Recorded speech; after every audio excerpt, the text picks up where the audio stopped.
যুক্তরাষ্ট্র ও ইসরায়েলের বিরুদ্ধে চলমান যুদ্ধে নিজেদের জীবন উৎসর্গ করতে রাষ্ট্রীয় একটি কর্মসূচিতে নাম তালিকাভুক্ত করা কয়েক শত তরুণ-তরুণীদের জন্য তেহরানে প্রকাশ্য গণবিয়ের আয়োজন করেছে ইরানি কর্তৃপক্ষ। ইরানি গণমাধ্যমের প্রতিবেদন অনুযায়ী 18 মে সোমবার গভীর রাতে রাজধানীর তেহরানের বেশ কয়েকটি চত্বরে এই গণবিয়ে অনুষ্ঠিত হয়। এর মধ্যে সেন্ট্রাল তেহরানের বিশাল ইমাম হোসেন স্কয়ারেই একজোট হয়ে বিবাহ বন্ধনে আবদ্ধ হয়েছেন 110টিরও বেশি যুগল।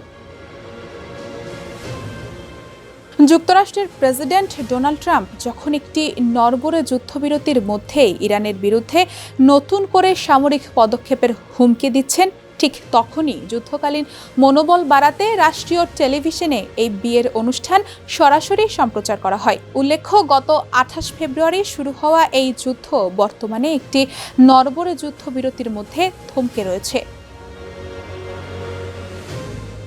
ইতালি গণমাধ্যম জানিয়েছে, বিয়েতে অংশ নেওয়া এই যুগলরা প্রত্যেকেই সরকারের তথাকথিত আত্মোৎসর্গ কর্মসূচিতে নাম লিখিয়েছেন।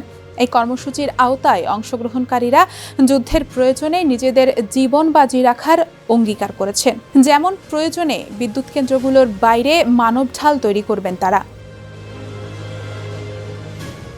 ইরানি কর্তৃপক্ষের দাবি, দেশটির পার্লামেন্টের স্পিকার মোহাম্মদ বাঘের ঘালিবাফ এবং প্রেসিডেন্ট মাসুদ পেজেশকিয়ানের মতো শীর্ষস্থানীয় ব্যক্তিসহ লাখ লাখ মানুষ ইতোমধ্যেই এই তালিকায় নিজেদের নাম লিখিয়েছেন। ফরাসি বার্তা সংস্থা এএফপির প্রকাশ করা ছবিতে দেখা গেছে, নবদম্পতিরা সামরিক জিপে চড়ে ইমাম হোসেন স্কয়ারে এসে পৌঁছান, যে জিপগুলোতে মেশিনগান বসানো ছিল। চত্বরে তৈরি একটি বড় মঞ্চে একজন ধর্মীয় নেতার উপস্থিতিতে তাদের বিয়ের আনুষ্ঠানিকতা সম্পন্ন হয়। পুরো মঞ্চটি বেলুন এবং দেশটির সর্বোচ্চ নেতা মোস্তফা খামেনির একটি বিশাল ছবি দিয়ে সাজানো হয়েছিল।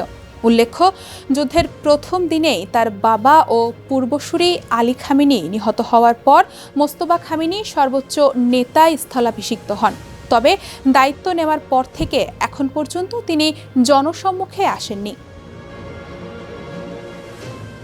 মেহর নিউজ এজেন্সির প্রকাশিত ভিডিও ফুটেজে দেখা গেছে, সাদা রঙের ইসলামী বিয়ের পোশাক পরা এক তরুণী তার বরের পাশে দাঁড়িয়ে বলছে, অবশ্যই দেশ এখন যুদ্ধাবস্থার মধ্যে দিয়ে যাচ্ছে, কিন্তু তরুণ তরুণীদের তো বিয়ে করারও অধিকার রয়েছে।